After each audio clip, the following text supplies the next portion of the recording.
Tuhan bersamamu.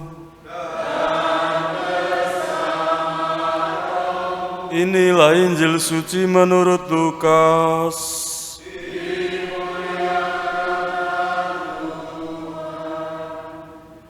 Di bait Allah, tatkala mengangkat muka, Yesus melihat orang-orang kaya memasukkan persembahan mereka ke dalam peti persembahan.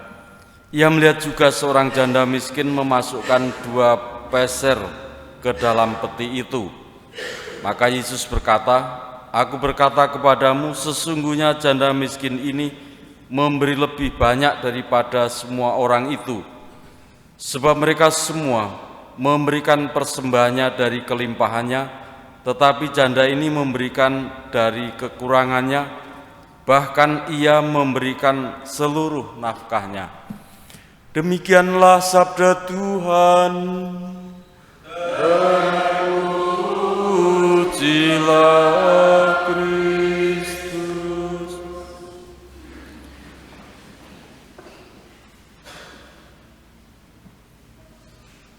Kitab Wahyu menggambarkan bagaimana orang-orang yang ambil bagian atau ikut Yesus Kristus.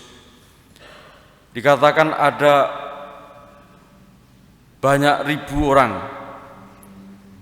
Dikatakan 144.000 orang. Dan masih ada lagi.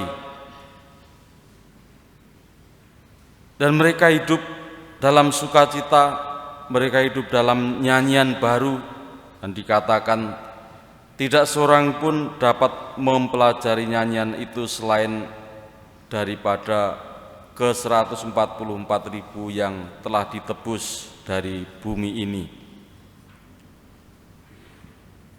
Mereka ambil bagian dalam hidup Yesus atau anak domba. Dan keterlibatan mereka dalam mengikuti Yesus tidak hanya sebagai ikut-ikutan, tetapi bagaimana menempatkan pola hidup Yesus sebagai pola hidup mereka. Sehingga ditegaskan oleh Yesus bagaimanakah orang-orang yang memberi persembahan dari kelebihannya, sementara janda miskin dikatakan memberi dari seluruh hidupnya, memberikan dari seluruh nafkahnya.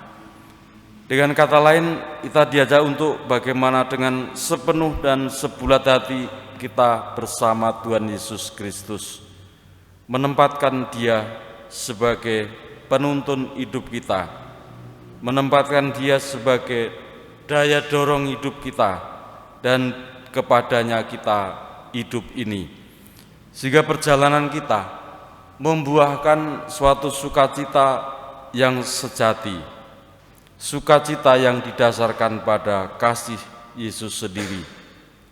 Menempatkan hidup pada pola Yesus, kita semua mengerti bagaimanakah Yesus memperjuangkan kebenaran, menjadi saksi yang diserukan supaya kasih Allah semakin nyata bagi bangsa manusia. Dia tidak mengorbankan sesuatu yang dari luar dirinya, tetapi mengorbankan hidupnya sendiri, supaya apa yang Dia korbankan sekali untuk selamanya menjadi suatu keselamatan bagi orang-orang yang percaya dan mengikuti Dia. Kita mohon supaya kita pun dimampukan untuk ambil bagian dalam karya Yesus Kristus, mempersembahkan hidup, bahkan seluruh hidup kita, seluruh nafkah kita, agar diberkati oleh Tuhan dan berdaya guna bagi kehidupan kita ini. Kita persembahkan kurban hidup kita bersama kurban Yesus Kristus.